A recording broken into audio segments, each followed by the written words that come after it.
Voilà. Pour, laisser rapidement la parole à nos intervenantes, mais dire deux trois petits mots. Donc déjà merci de nouveau prendre de votre temps pour participer à une des activités de ce projet Clear Rights, donc un projet européen sur, la question de l'assistance juridique adaptée aux mineurs en conflit avec la loi, donc les mineurs FQI comme on dit, en Belgique.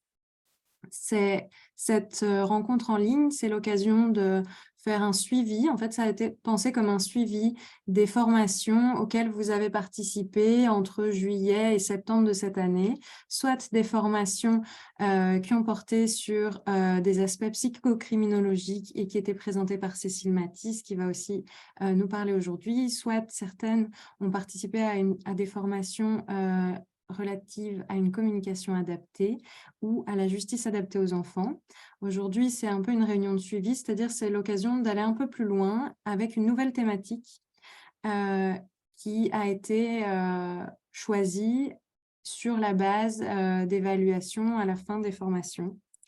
Donc, je vais céder la parole à Cécile Matisse, qui est professeure au département de criminologie de l'ULiège, qui va être notre principale intervenante aujourd'hui, mais aussi, et je te remercie d'être là, Laetitia Defailly, qui travaille donc pour l'administration générale de l'aide à la jeunesse et qui prendra également la parole.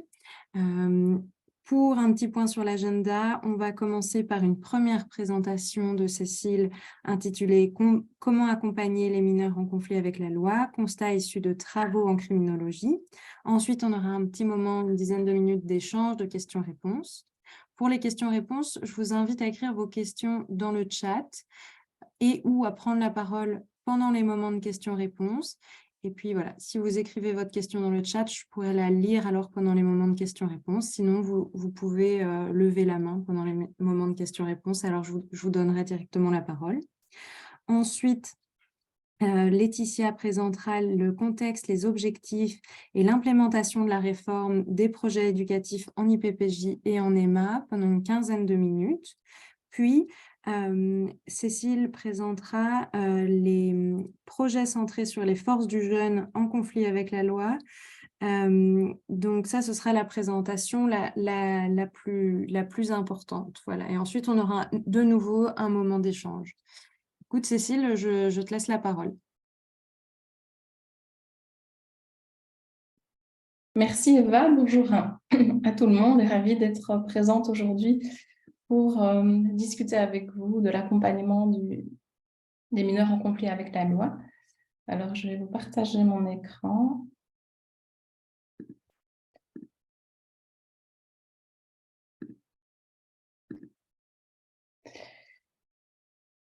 Voilà. Donc, je ne vais pas revenir sur l'introduction détaillée d'Eva, mais sachez que dans la deuxième partie, donc qui est effectivement la plus longue, je détaillerai avec vous les projets centrés sur les forces qui sont développés actuellement au sein des IPPJ et des équipes mobiles d'accompagnement, à savoir pour l'évaluation RIFOR et pour les objectifs d'intervention. Le Good Lives Model, peut-être que c'est des termes que vous avez déjà entendus. Et donc, c'est l'occasion de pouvoir les détailler et y donner du contenu. Alors, pour nous accompagner aujourd'hui, puisque nous sommes dans un webinaire, donc nous ne nous voyons pas ou très peu, je souhaitais avoir un participant un peu plus concret que vous connaissez certainement, ou en tout cas que vous pouvez vous représenter. Et donc, il s'agit de Marvin. Marvin a 16 ans et il reçoit une mesure, alors qu'importe que ce soit la première, la deuxième ou la 10e, ce n'est pas le propos aujourd'hui, pour dire les consommations de stupéfiants. Et donc, comme ça, on a un visage à pouvoir mettre sur les différents contenus que je vais vous détailler. Alors, comme l'introduisait Eva, il y a quelques constats que sur lesquels je voudrais m'arrêter. Tout d'abord, comment accompagner durablement Marvin? Alors, cette question de la prise en charge On se la pose régulièrement. Alors, vous, évidemment, en tant qu'avocate ou qu'avocat, moi également en tant que psychologue. C'est également des questions que peuvent se poser d'autres professionnels, que ce soit des éducateurs, des assistants sociaux, des criminologues. Et donc, pour ce faire, je voulais vous parler du processus de désistement, parce qu'il est au cœur des projets qui sont mis en place actuellement au sein des services publics, que ce soit les IPPJ ou les EMA. Et je voulais vous parler de ce processus de désistement avec la spécificité du public adolescentaire que vous connaissez, puisque ce processus de désistement se complique quelque peu à l'adolescence. Et donc, je voulais pouvoir vous en parler, être transparente sur cette question. Également identifier quelques indicateurs pour soutenir le processus de désistement au niveau de Marvin.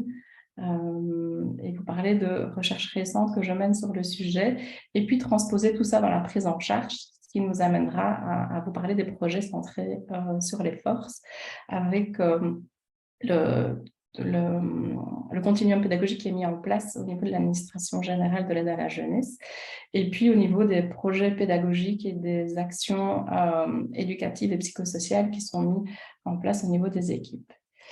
Alors, comment accompagner durablement Marvin? Un premier questionnement. Alors, peut-être que nous allons avoir la même opinion sur le sujet, peut-être pas.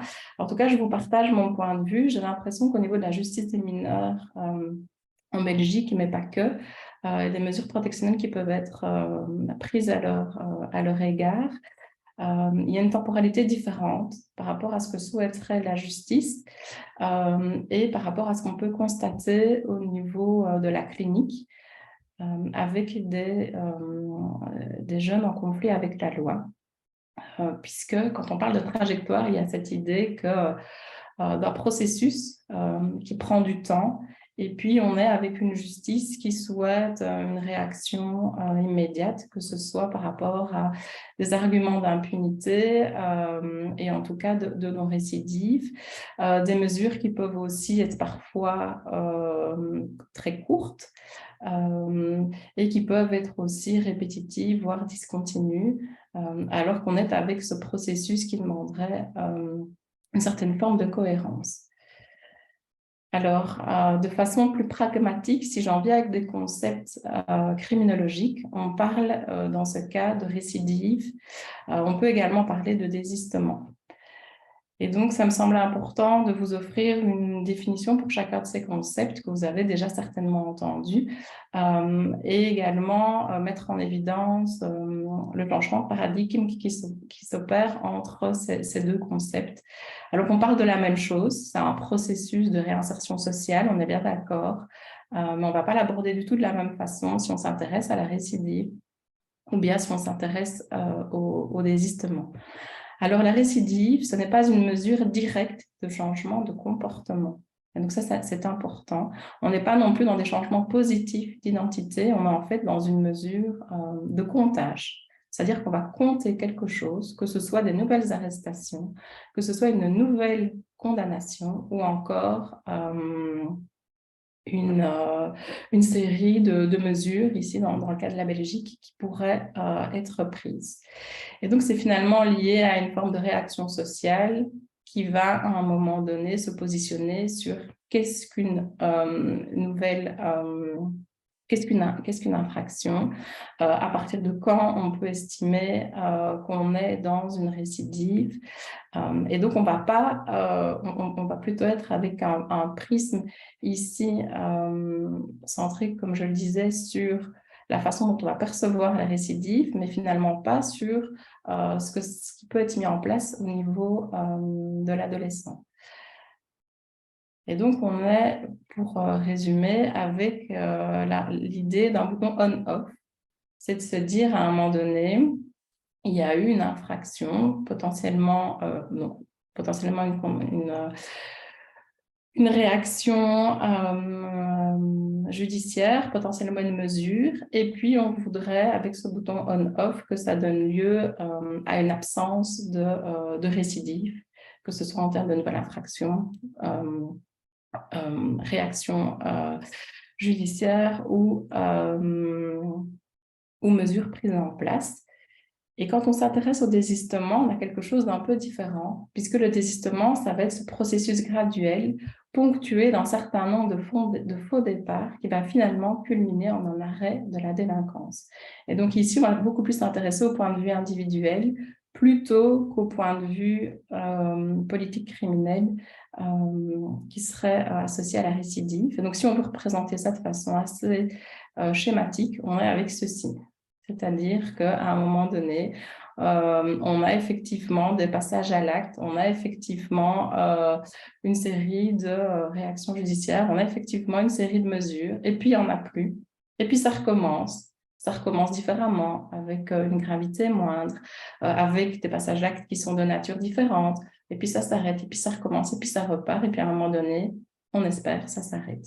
Et ça, je pense que c'est beaucoup plus proche de votre réalité par rapport aux jeunes que vous avez à défendre, et très peu sont dans ce premier paradigme de récidive avec ce bouton on-off. À un moment donné, il y a une réaction, quelle qu'elle soit, une réaction judiciaire, et puis ça s'arrête. La plupart du temps, malheureusement, ils vont continuer, et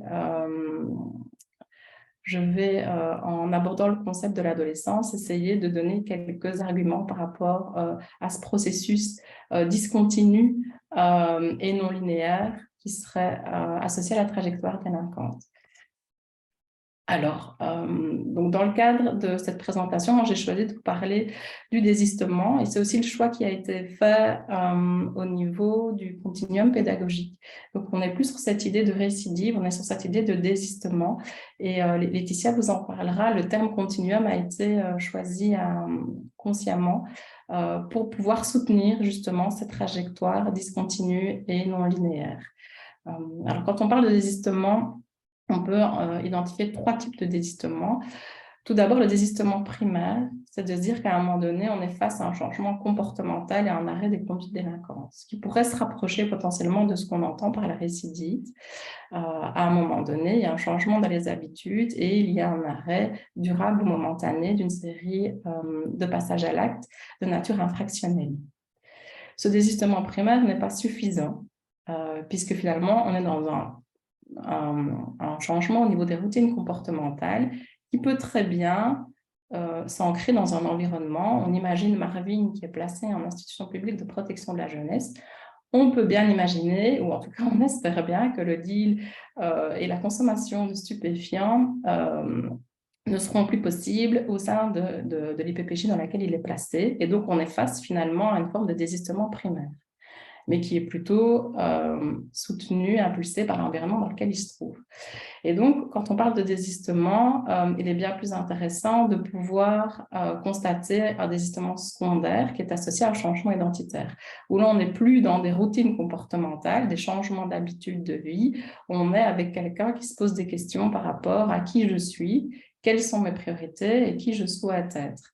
Et où on est avec des arguments plus solides pour, à un moment donné, être dans une trajectoire où il n'y aurait plus de passage à l'acte de nature infractionnelle, parce que la personne qu'on veut être, finalement, ce n'est pas forcément commettre une série d'infractions et se retrouver devant le juge de la jeunesse régulièrement, ou bien parce que les avantages à ne plus être dans des comportements de nature infractionnelle sont beaucoup plus élevés ou deviennent beaucoup plus élevés que les avantages à en commettre. Et donc, on est là avec un vrai questionnement et un repositionnement. On a également le désistement tertiaire, ça je vous en parlerai moins, c'est à partir du moment où la communauté, alors que ce soit la famille, l'environnement scolaire, mais aussi la communauté au sens large, la société finalement reconnaît que la personne ne se définit plus seulement au travers de ses passages à l'acte et peut-être d'une étiquette délinquante, mais est un citoyen à part entière. Alors, par rapport à ce désistement primaire, alors j'en ai un petit peu parlé, mais pour y accéder, il y a 3 phases qui interviennent, notamment la phase de séparation. On est clairement dans ces changements de routine comportementale. Donc, ça pourrait être Marvin qui, à un moment donné, va changer ses fréquentations, va changer simplement le trajet qu'il prend pour se rendre à l'école, parce qu'il sait que durant son trajet, il va rencontrer certaines personnes et donc il va changer de trajet. Et donc là, on est vraiment dans cette phase de séparation, c'est un changement de routine comportementale. Ensuite, il y a la phase critique. Marvin ne va plus seulement être dans ce changement de routine comportementale, il va aussi se demander finalement qui est-ce que je suis en train de devenir ou qui est-ce que je voudrais devenir. Et de sentir une forme d'inconfort, de dire tiens, finalement, je ne prends plus le même chemin pour me rendre à l'école où je suis en train de changer les personnes que je fréquente. Qu'est-ce que ça veut dire de moi et qu'est-ce que je souhaite? Est-ce que ça me convient? Est-ce que ça ne me convient pas? Donc, on est dans une phase d'ambivalence où il y a un questionnement alors plus ou moins important et qui donnera lieu soit à une forme de retour en arrière, c'est-à-dire ce que je suis en train de mettre en place, les changements comportementaux ne me conviennent pas ou ne m'apportent pas suffisamment de satisfaction et donc je reviens en arrière, ou bien ça fait sens pour moi et je continue. Et donc là, on pourrait arriver à une phase d'intégration qui se rapproche des désistements secondaires, de se dire il y a toute une série d'avantages à ne plus être dans des passages d'actes de nature infractionnelle, et où j'ai une vision de qui je veux être et la personne que je veux être n'est pas quelqu'un qui commet des infractions, ou en tout cas j'ai peur de devenir une personne qui commet trop d'infractions et peut-être un jour soit de finir en prison, soit de finir dans le caniveau. Et donc ça, c'est ce qu'on peut retrouver autour du processus de désistement. Et donc, ce changement identitaire dont je vous parlais et qui permet de mieux ancrer le processus de désistement, il est extrêmement prégnant à l'adolescence, ce qui en fait un sacré défi. Et c'est de ça dont je voulais vous parler à présent, puisque ce processus de désistement, c'est plutôt quelque chose qu'on peut observer, examiner, avec des personnes qui sont adultes, puisque quand on parle de changement identitaire, d'une stabilité de l'identité, de vers quoi je veux me projeter, qui je suis, qu'est-ce qui est important dans ma vie, on est plutôt avec des personnes qui ont au-delà de 25-30 ans et qui sont en proie à des questionnements de type quelle personne je veux être, quels sont mes projets de vie de façon plus durable, en termes d'emploi, de parentalité, etc., qui ne sont pas qu'une projection un peu magique, mais qui sont vraiment liés à des enjeux concrets. Et donc, l'adolescence, pour étudier le désistement à l'adolescence, ça peut être quelque peu frustrant.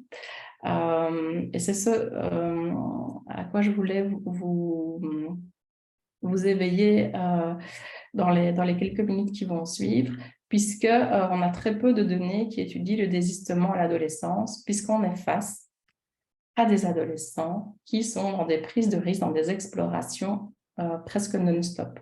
Alors, il n'y a pas besoin d'être un jeune en conflit avec la loi pour être dans l'exploration d'une série de conduites, qu'elles soient de nature infractionnelle ou autre. Elles peuvent simplement être déviantes ou simplement être dans le test des limites.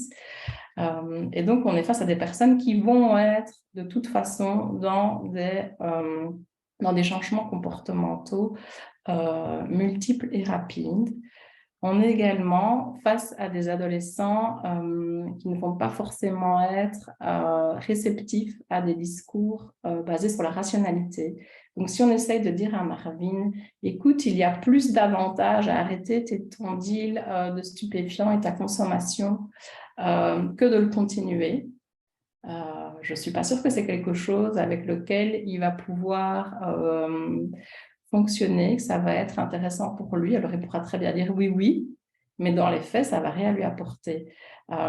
Et donc, on est avec ce calcul coût-bénéfice qui fait partie de ce processus de changement identitaire qui ne fonctionne pas avec les adolescents ou peu, parce que justement, ils sont dans cette prise de risque, dans ce besoin de sensation, de tester les limites par eux-mêmes. Et donc, ça apportera de toute façon beaucoup plus d'avantages que ce que l'adulte pourrait dire d'un point de vue rationnel, que ce soit au regard d'enjeux de santé publique, ici par rapport à Marvin, à la consommation de stupéfiants, ou par rapport à une série de réactions judiciaires, voire de mesures qu'il pourrait recevoir. Et ça, on peut le mettre au regard. Alors, je ne vais pas développer ici, puisque ça faisait partie de la formation que j'ai donnée précédemment dans le projet Clear Right, mais on peut le mettre en lien avec la maturité psychosociale au niveau de l'adolescence, ou la maturité psychosociale, donc je lis avec vous, c'est la capacité d'autocontrôle qui est exercée dans des contextes provoquant une activation émotionnelle, c'est-à-dire les processus mentaux impliqués dans les situations qui sont chargées émotionnellement et où par conséquent la prise de décision s'avère compliquée. Et donc cette maturité psychosociale, elle est en développement jusqu'à 25 ans. Ça veut dire que si vous expliquez à Marvin qu'il y a plus d'avantages à arrêter sa consommation et son deal de stupéfiants, dans un contexte relativement neutre ou en tant qu'avocat. Vous discutez avec lui dans votre bureau, par exemple. Il peut vous dire oui, et ce n'est pas forcément un oui de complaisance. Si ce n'est que quand il se retrouve dans son environnement de vie, avec ses amis qui lui proposent justement de faire un deal de stupéfiants ou face à sa vie au quotidien, ses parents qui se disputent, l'école qui est compliquée, où il aurait besoin de consommer pour se sentir mieux, eh bien, cet argument de rationalité, ça ne tient plus. Et ça, c'est ce qu'on appelle la maturité psychosociale. Donc, vous pouvez voir sur le graphique que la maturité psychosociale, finalement, elle est en développement plutôt à partir de 18 ans. Et donc, vous avez une courbe différente du développement cognitif et de l'âge de la majorité. Et donc, le développement cognitif, c'est de se dire effectivement, je peux être capable de faire un calcul coût-bénéfice, je peux être capable de déduire une série de choses, c'est-à-dire que si je pose une action, à un moment donné, il y a des conséquences. Je peux être capable de me projeter dans le moyen à long terme, c'est-à-dire la semaine prochaine ou le mois prochain. Ça, c'est le développement cognitif classique, si ce n'est que quand on est dans des situations émotionnelles, à un moment donné, on n'est plus capable de pouvoir mettre en place ces capacités cognitives. Et un dernier argument, c'est que la récidive à l'adolescence, donc là je reviens avec le prisme de la récidive, elle est excessivement présente. Donc ça, il y a des données scientifiques qui l'appuient, je vais vous en présenter quelques-unes. Pourquoi? Parce que par rapport à ce que je viens de dire précédemment, on est face à un public qui est dans l'exploration des limites, qui est peu sensible à une série d'arguments rationnels et qui est également peu sensible à un questionnement identitaire, ou en tout cas pas tout de suite ou pas directement. Et donc, on est plutôt avec effectivement une série de passages à l'acte qui vont être multiples. Alors, j'ai une de mes collègues, Geneviève Parent, au Québec, qui a suivi des adolescents et des adultes sur 2 ans et qui s'est intéressée à leur niveau de récidive. Ici, la récidive, elle était comptabilisée en termes de nouvelles condamnations. Donc, ce n'était pas une nouvelle infraction ou une mesure à un moment donné, c'était vraiment une condamnation. Et vous pouvez voir les chiffres qui sont assez importants au niveau de la récidive générale. On a 5 fois plus de récidive générale par rapport à un public adulte. Au niveau de la récidive violente et sexuelle, 3 fois plus. La récidive non violente, presque 3 fois plus également. Donc, on est avec des taux importants. Et ça, c'est une réalité. Puisque une série d'arguments qu'on peut mobiliser avec des adultes, ça ne fonctionne pas avec l'adolescent. Alors, qu'est-ce qu'on peut faire par rapport à ces constats pour quand même soutenir ce processus de désistement? Parce que pour moi, soit on peut se dire, effectivement, étant donné les enjeux développementaux de l'adolescence, et certains soutiennent ça, il suffit d'attendre et d'être patient. Une fois que la personne aura 25-30 ans, elle comprendra. Je pense qu'il y a une série peut-être de professionnels qui pensent ça et une série aussi de chercheurs qui soutiennent ce paradigme de la désistance qui serait finalement lié à la courbe naturelle de l'âge. Moi, je soutiens plutôt qu'on peut activer ce processus et à un moment donné, l'activer pour qu'il puisse s'enclencher plus rapidement. Et notamment, un levier intéressant, c'est les processus narratifs. C'est la façon dont l'adolescent va pouvoir se raconter. Et ce n'est pas seulement la façon dont il va pouvoir se raconter, mais c'est la façon dont il va pouvoir obtenir un soutien pour pouvoir se raconter. Alors ici, rapidement, pour préserver le timing, je suis en train de mener une étude avec des mineurs en conflit avec la loi qui sont placés en IPPJ. Ici, c'est une première étude de cas. Donc, on a rencontré 2 jeunes filles, mais depuis, il y en a une vingtaine autres de jeunes filles et de garçons qui ont été rencontrés. On espère rencontrer entre 50 et 60, de 2 jeunes filles où on a pu constater que l'une des 2 avait pu recevoir beaucoup de soutien à un moment donné de son parcours et que ces soutiens ont permis qu'à un moment donné, la représentation qu'elle a d'elle-même, donc qui je suis aujourd'hui versus qui je veux être plus tard, c'était très rapproché et que ça activait des stratégies de régulation chez elle, centrées sur ses émotions, centrées sur les problèmes, donc des stratégies de régulation actives par rapport à ce qu'elle pouvait vivre. Une autre jeune fille a reçu très, très peu de soutien pour pouvoir se raconter, pour raconter ce qu'elle pouvait vivre. Et ici, je ne parle pas de soutien professionnel, c'est à un moment donné, quand on vit un événement, avec qui on peut le partager. Et ça, sur le processus d'une vie. Cette jeune fille-là a reçu très peu de soutien et on a pu constater que les représentations qu'elle avait d'elle-même, donc qui je suis aujourd'hui et qui je veux être plus tard, c'était extrêmement distancié. Ça, vous pouvez le mettre en lien avec le désistement secondaire et les enjeux par rapport à l'identité. Et elle était sur des stratégies de régulation centrées sur l'évitement. C'est-à-dire, quand il y a quelque chose qui ne va pas, je l'évite. Et donc, elle était soit dans les processus de fugue ou des processus liés à des passages à l'acte par rapport à elle-même ou par rapport aux autres. Et donc, ce processus narratif me semble pour moi une porte d'entrée intéressante à partir du moment où on est dans le soutien, on permet à la personne de se raconter. Par le biais d'interactions répétées avec d'autres personnes, les récits d'expériences personnelles sont traités, édités, réinterprétés, racontés à nouveau et soumis à une série d'influences sociales et discursives, tandis que celui qui raconte développe progressivement une identité narrative plus large et plus intégrative.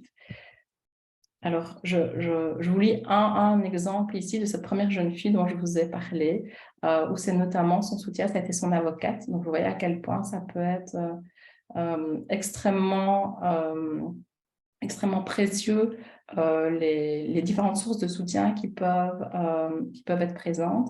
Mon avocate et moi, on est très proches. C'est ma pote, ma soeur, ma marraine, ma maman. Elle a fait beaucoup de trucs pour moi. Elle m'apporte beaucoup de courage et beaucoup de force. Et j'aime bien cet extrait parce que la force, c'est ce qui va être au centre de ce soutien. Et donc, c'est pas simplement dire à la personne, bah, tiens, qu'est-ce que tu as pu vivre dans ta vie? Ou tiens, pourquoi est-ce que tu es là ici aujourd'hui? C'est comment on peut activer un soutien où la personne peut raconter et obtenir un soutien émotionnel, mais où aussi on peut, avec elle, à un moment donné, permettre ceci, c'est-à-dire travailler les mécanismes de la narration de soi. Donc, je vais pas tous les expliquer. Il y en a un que je trouve intéressant, c'est la lucidité. Donc, à partir de quand on peut devenir réaliste par rapport à sa situation. Réaliste, ça ne veut pas dire défaitiste. On peut être dans une rupture quant au discours, c'est-à-dire avant, je pensais comme ça, aujourd'hui, je pense comme ça, dans une résolution positive et cohérente, de dire, il y a une série de choses que j'ai vécues et puis qu'est-ce que j'en retire. Et tout ça, ça fait partie du processus narratif qui, à un moment donné, peuvent permettre ce désistement secondaire. Alors, pour conclure cette première partie, comment transposer tout ceci et les réflexions issues de ces différents travaux dans la prise en charge psychosociale concrète de Marvin, telle que nous la connaissons, et comment soutenir ce processus de désistement, et donc vous l'aurez compris, pas le processus de désistement primaire, mais secondaire. Ça passe évidemment par ces liens sociaux et ces processus de narration, mais pour moi, ce n'est pas suffisant. Et donc, ce sur quoi il faut axer, c'est sur le développement de connaissances. C'est-à-dire comment le jeune peut se raconter et peut se raconter autrement, et quelles sont les compétences, les forces qu'on peut identifier avec lui au travers de ce qu'il a pu vivre. Et c'est seulement à partir de là que ce processus de désistement et l'attrait pour d'autres types de modes de vie pourra se mettre en place au niveau des adolescents. Sinon, ça en restera, ah bah oui, ce que vous me dites, c'est intéressant, mais soit je ne me sens pas capable, donc c'est ce qu'on peut voir ici, soit j'y crois pas, soit ça ne fait pas sens, soit je n'ai pas d'espoir que ça puisse se mettre en place.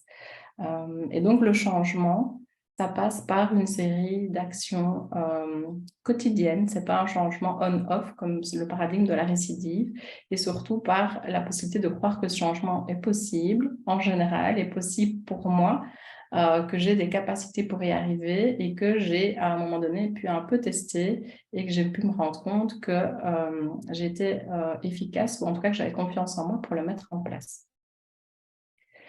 Alors ceci, je ne vais pas développer pour préserver le timing, mais sachez qu'il y a une série de recherches qui ont pu être faites par rapport aux bénéfices que ça pouvait représenter de travailler sur les aspects positifs du point de vue de Marvin et donc des jeunes qui pourraient représenter, mais également du point de vue des professionnels. Peut-être juste une illustration, alors qui reste évidemment très singulière, mais ici, au niveau des fugues, par rapport à ce qu'on met en place, donc ça c'est la partie 2 de la présentation, on a un milieu de placement, donc une IPPJ, qui a pu nous dire que le taux de fugue avait chuté de façon drastique ces derniers mois. Et donc c'est quelque chose qu'on peut observer vraiment cliniquement à partir du moment où on va pouvoir rencontrer les jeunes autrement, permettre qu'ils se racontent différemment et surtout travailler leurs forces. Voilà, je m'arrête là pour préserver le timing et surtout vous permettre de réagir si vous le souhaitez. Merci Cécile. Est-ce que donc à l'issue de cette première présentation, vous avez déjà des questions qui vous viennent en tête? Si c'est le cas, n'hésitez pas à lever votre main ou même on n'est pas très nombreuses à ouvrir votre micro tout simplement et à poser la question.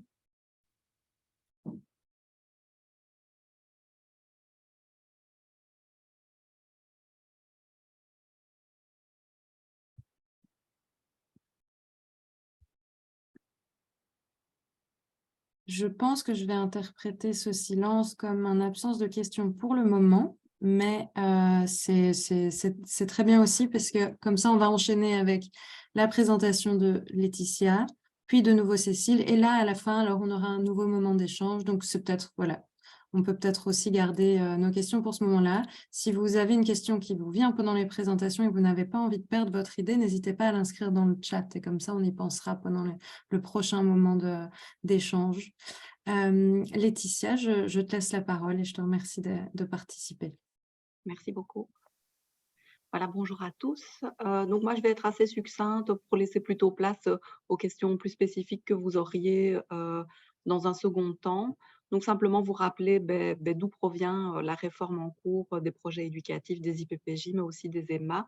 Donc les mesures de protection des jeunes poursuivis du chef d'un fait qualifié infraction, vous le savez, sont prévues par le livre 5 du décret, qui a deux objectifs principaux, si on peut le résumer comme ça. D'une part, confirmer et conforter le principe de la hiérarchie des mesures et le placement en IPPJ comme mesure ultime, qui était déjà prévu précédemment, ce qui a impliqué d'une part la réforme du paysage institutionnel des services agréés et des services publics, et dans ce cadre-là, la réforme des projets éducatifs, des services publics d'accompagnement et d'hébergement que sont les IPPJ.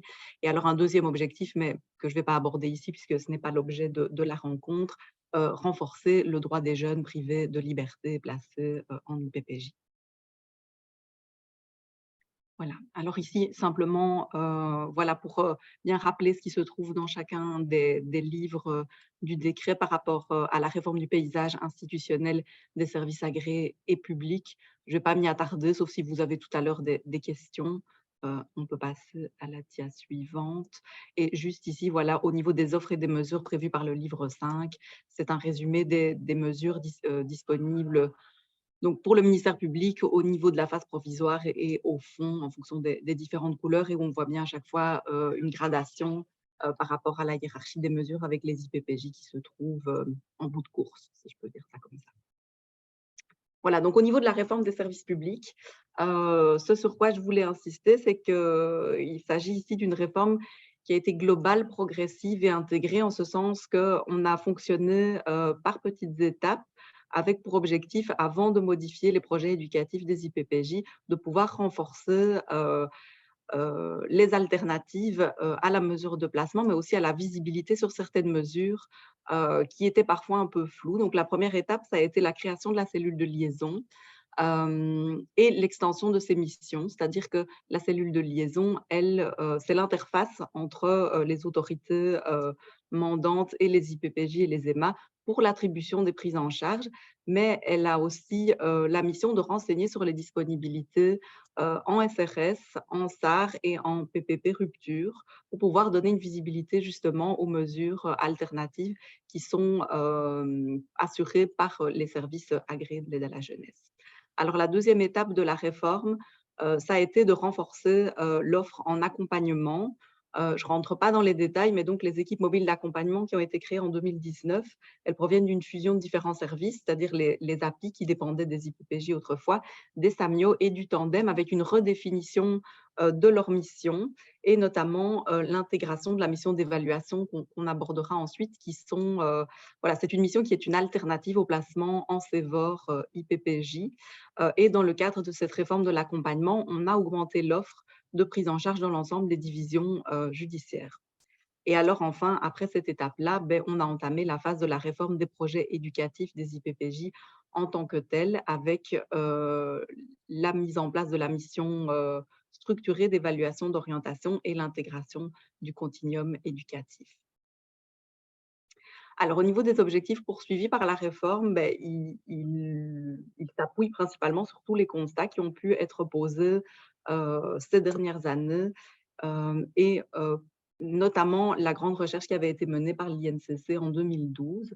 Donc, le premier objectif, c'était d'articuler les projets éducatifs entre eux, puisqu'avant la réforme, on avait différents types de projets éducatifs qui étaient juxtaposés les uns aux autres sans forcément d'articulation entre eux et avec souvent des durées de prise en charge qui étaient fixées a priori, ce qui faisait qu'un jeune pouvait passer d'une structure à l'autre sans forcément d'articulation entre les différents projets.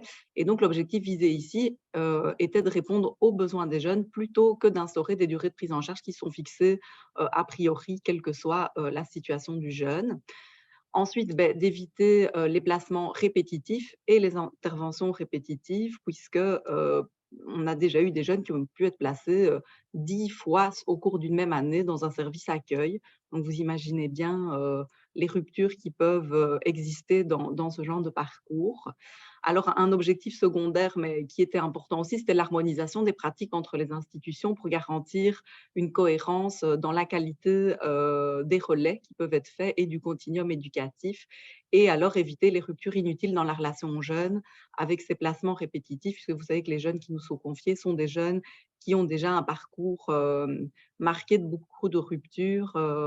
Voilà, et on évitait ici de le répéter dans le cadre du placement.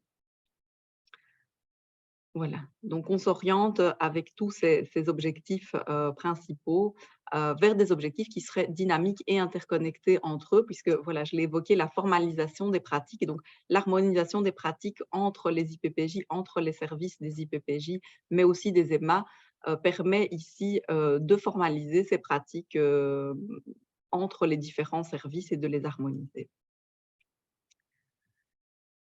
Alors, grâce à ça, l'objectif était aussi de développer un langage commun, ce qui permet vraiment de, voilà, chacun peut utiliser le même langage dans les relais qui sont faits et il n'y a pas de confusion ou d'interprétation au niveau des interventions qui sont apportées auprès du jeune ou de ce qui peut être renvoyé au jeune lui-même dans le cadre du continuum. Et c'est le développement de ce langage commun entre les professionnels des services d'hébergement ou d'accompagnement d'ailleurs, qui permettent de garantir la continuité de la prise en charge, en tout cas une réelle continuité de la prise en charge du jeune. Alors, s'ajoute à cela, donc tout ça a été mis en place sur base notamment d'une recherche qui a été réalisée par Cécile Matisse depuis 2015, si je ne dis pas de bêtises. Voilà, et qui nous permet aussi de nous appuyer sur des sources et des constats scientifiques, au-delà des constats qui ont pu être posés sur le terrain, avec des modèles de réhabilitation étudiés en criminologie et sur lesquels on peut avoir un recul suffisant aujourd'hui pour développer nos propres pratiques au sein des services publics. Je pense qu'il y a une inversion dans la DIA. Donc voilà, au niveau du continuum éducatif au sein des IPPJ et des EMA, aujourd'hui, on s'oriente sur 2 missions principales et une troisième que j'aborderai très brièvement. Mais donc, on a la mission d'évaluation qui est existante dans les unités CEVOR au sein des IPPJ, mais aussi au départ du milieu de vie du jeune, dans le cadre de la mission d'investigation et d'évaluation qui est réalisée par les EMA.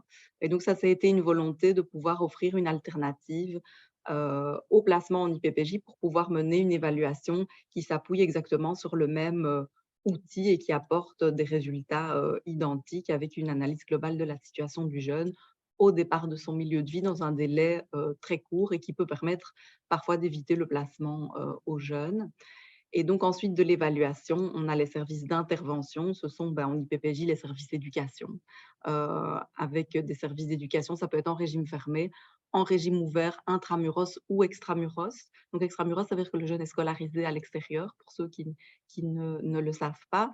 Au niveau des EMA, la mesure d'accompagnement qui est bien connue de longue date, ce n'est pas une nouvelle mission. Et puis alors, vous avez effectivement au niveau de l'intervention toutes les autres mesures qui sont possibles pour les jeunes, que ce soit au sein de l'aide à la jeunesse ou même hors aide à la jeunesse. Et alors, vous avez une troisième mission qui s'appelle l'intermède. Donc, les unités intermèdes, en fait, ce sont des services de time-out qui permettent de garantir la continuité des prises en charge hors IPPJ. Donc là, je ne vais pas m'y étendre aujourd'hui, sauf si vous avez des questions tout à l'heure, on pourra revenir dessus. Mais donc, ce sont vraiment des unités de time-out qui peuvent être proposées pour des jeunes qui sont, par exemple, accompagnés par l'EMA. Et au moment donné où ça s'effiloche, on peut proposer un time-out pour un jeune en intermède où la prise en charge là, est centrée vraiment sur le fait de pouvoir rétablir une prise en charge de qualité hors IPPJ. Voilà. Alors la réforme, elle implique aussi, je pense que vous l'aurez compris dans l'exposé aussi de Cécile Mathis qui vous a parlé de désistement tout à l'heure, un changement de paradigme et une adaptation aussi des pratiques d'intervention pour les équipes des IPPJ et des EMA. Au niveau de l'évaluation, on a mis en place un outil qui s'appelle l'outil ERIFOR. Je ne vais pas m'y attarder puisque Cécile Mathis va vous l'expliquer plus en détail tout à l'heure. Mais donc, c'est un outil qui nous permet d'offrir une évaluation identique, équitable pour l'ensemble des jeunes qui sont confiés et qui s'appuient sur des facteurs qui ont été reconnus comme de bons prédicteurs en matière de récidive, si je peux le dire comme ça, mais Cécile vous l'expliquera plus en détail tout à l'heure. Au niveau de l'intervention, on est en train de former l'ensemble des équipes et je dis en train de former parce que c'est un processus qu'on envisage sur plusieurs années parce que c'est quelque chose qui demande du temps au niveau des changements de pratique. C'est l'implémentation du Good Lives Model, le GLM. Je m'y attarde pas non plus puisque Cécile Mathis vous l'expliquera plus en détail. Avec vraiment un accompagnement des équipes dans la durée pour les années à venir. Et alors au niveau de l'intermède, on est plutôt ici sur une formation et sur une intervention liée à la gestion de conflits et qui permet de rétablir des qualités des relations de qualité avec les intervenants qui intervenaient avant la mesure de time-out pour faire rebondir vraiment cette mesure et qu'elle puisse se poursuivre dans la durée. Voilà, mais j'en ai terminé et je cède alors de nouveau la parole à Cécile. Merci Laetitia.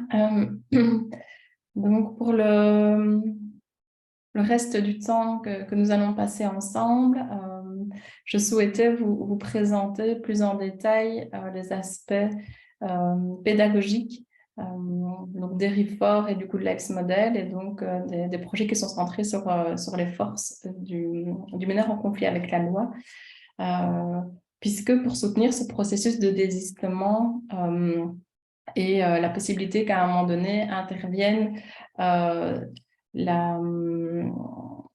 ce changement identitaire, il est nécessaire pour moi de pouvoir soutenir ce qui permettra ce changement à un moment donné. Et c'est pour ça qu'il y a eu une volonté de s'intéresser au projet centré sur les forces du jeune. Alors, concernant la première mission d'évaluation, donc au départ des CEVOR et au départ de l'AMI au sein des équipes mobiles d'accompagnement, je voulais revenir avec vous sur cet objectif d'évaluation, puisque les services, les équipes dont on parle, elles ont toujours mené cette mission d'évaluation. Au sein de votre pratique d'avocat, vous avez pu avoir accès à des rapports, alors ils ne portaient sans doute pas le nom de rapport d'évaluation, mais des rapports psychosociaux ou des rapports de placement, que ce soit des rapports de mi ou de fin de placement, où vous aviez l'impression que cette évaluation était réalisée. Et donc, qu'est-ce que l'évaluation? Puisque maintenant, c'est une mission qui est essentiellement délivrée au départ donc des CEVOR et de l'AMI au sein des équipes mobiles d'accompagnement. Donc, il y a là, au départ de l'administration, la vraie volonté de pouvoir spécialiser une série de professionnels au travers de cette équipe d'évaluation et de pouvoir les accompagner dans cette mission d'évaluation et de leur offrir un référent sur lequel baser cette évaluation pour qu'elle soit, comme Laetitia l'a dit, la plus objectivable possible et la plus systématique possible et surtout la plus équitable possible entre les adolescents qui sont reçus au sein des services publics. Et donc, se dire qu'un adolescent qui, à un moment donné, arrive à l'IPPJ de Saint-Hubert ou qui arrive à l'IPPJ de Gauthier-Braine ou une jeune fille à l'IPPJ de Saint-Servais, ou bien qui est pris en charge au départ d'une EMA et d'une mission d'investigation, normalement, l'évaluation devrait être identique. Quand je dis identique, c'est évidemment au regard de la situation, mais se baser sur les mêmes contenus. Et donc, une évaluation, ça permet de récolter des informations. Donc, finalement, qui est Marvin? Quelle est la situation de Marvin? Quelles sont ses particularités individuelles, familiales, scolaires, etc. Ça, c'est toutes les informations qu'on peut récolter. Puis vient une seconde étape qui est l'analyse. À un moment donné, qu'est-ce que je transmets par rapport à la situation de Marvin? Et donc, vous, en tant qu'avocat, quand vous avez un rapport à un moment donné, normalement, ce rapport porte sur l'analyse. C'est-à-dire quelles sont les informations pertinentes à communiquer par rapport à Marvin. Et normalement, les informations anecdotiques ne sont pas communiquées. Il y a un tri qui doit s'opérer par rapport à tout ce qu'on a pu, à un moment donné, récolter sur Marvin, et donc tout ce qui est de l'ordre du factuel. Quelles sont les informations qui vont permettre de guider, à un moment donné, une objectivation de la situation, et quelles sont les aspects plus factuels qu'on va ou pas partager.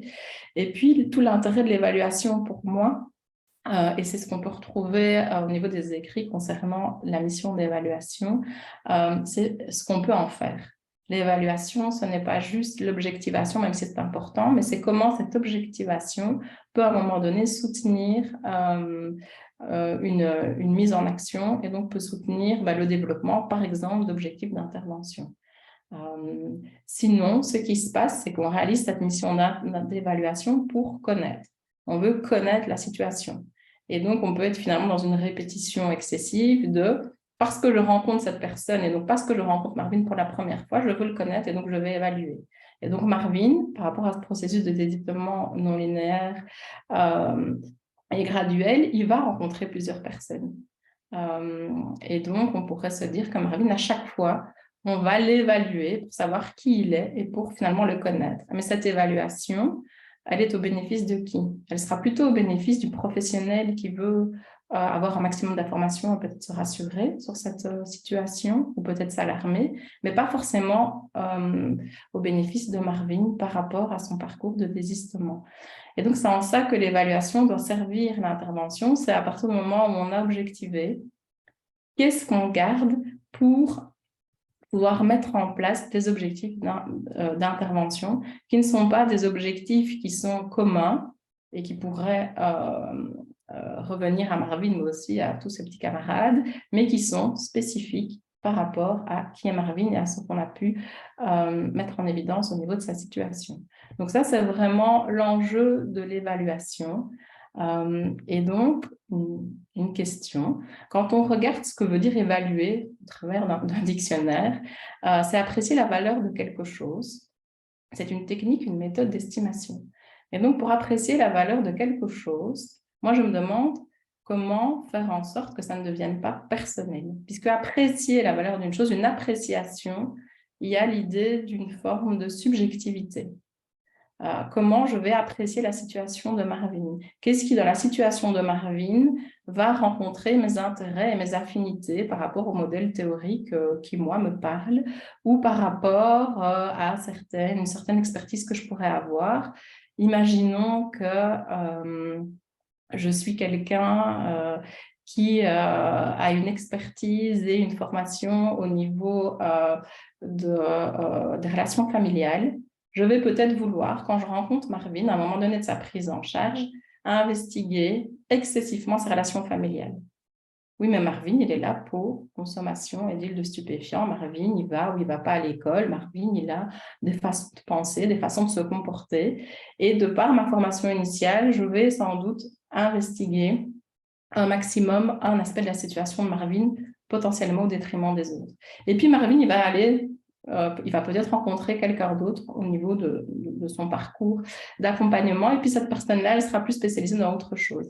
Et donc, on est ici avec quelque chose qui, si on additionne, ça devient complet, mais qui, à un moment donné, n'est pas forcément complet et objectivé. Et donc, c'est vraiment important quand on parle d'évaluation.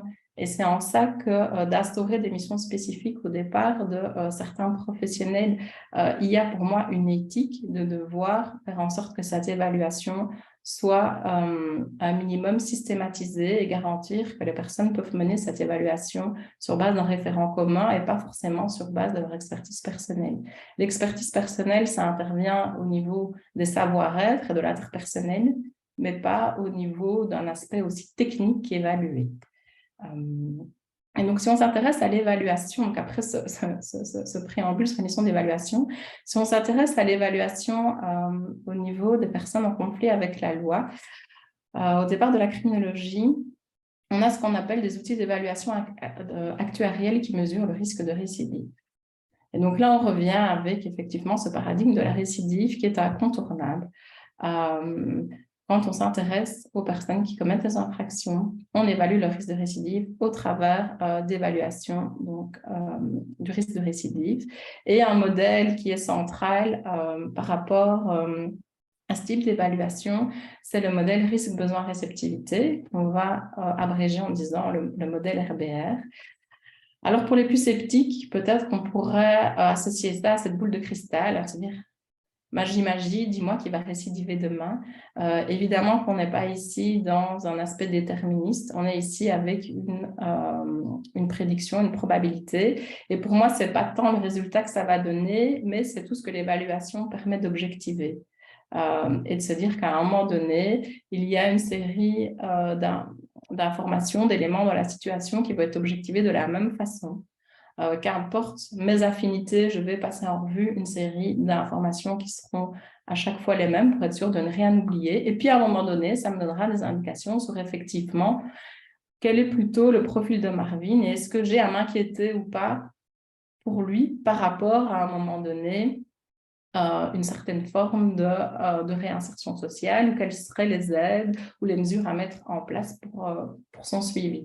De toute façon, la récidive était au cœur des préoccupations précédemment. Elle l'est toujours maintenant, si ce n'est que maintenant elle fait partie intégrante de l'évaluation. Avant, vous pouviez avoir quelqu'un qui disait « je me préoccupe très fort de la situation de Marvin, je pense que Marvin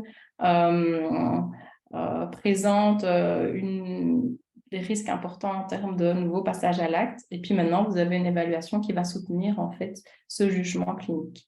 Savoir aussi que le jugement clinique, qui n'est pas réalisé au travers d'outils d'évaluation structurés, généralement va avoir tendance à identifier des faux positifs. C'est-à-dire qu'on va avoir tendance à identifier des personnes, par exemple Marvin, comme étant plus dangereuses et comme étant plus à même d'être dans un nouveau type de passage à l'acte et donc potentiellement plus à même de récidiver que si on utilise ce type d'outils d'évaluation plus structurés.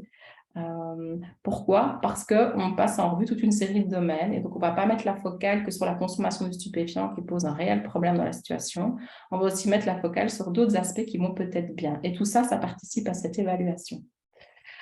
Et donc, de façon un peu plus concrète, ce modèle RBR, donc, il sous-tend l'évaluation par rapport à des personnes en conflit avec la loi, dont des adolescents.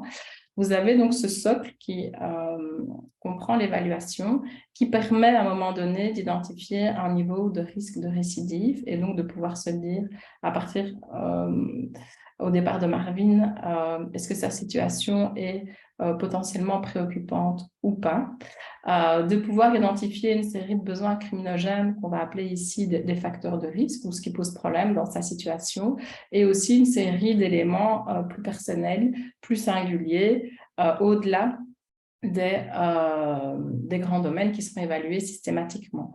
Et donc, vous voyez que cette évaluation est directement connectée à des objectifs d'intervention. Et donc, l'évaluation, elle est réalisée pourquoi? Pour, à un moment donné, soutenir une intervention.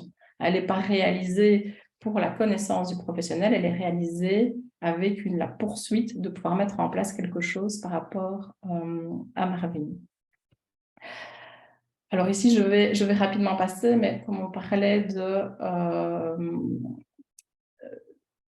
d'arguments scientifiques au niveau du modèle RBR. Donc ça, c'est un modèle de pensée, c'est ce que je viens de vous expliquer. Il y a un instrument d'évaluation qui s'appelle le Use Level Services Case Management Inventory, donc le YLSCMI, qui permet à un moment donné d'opérationnaliser tout ça et d'avoir un instrument d'évaluation, donc un référent à pouvoir utiliser pour mener cette évaluation.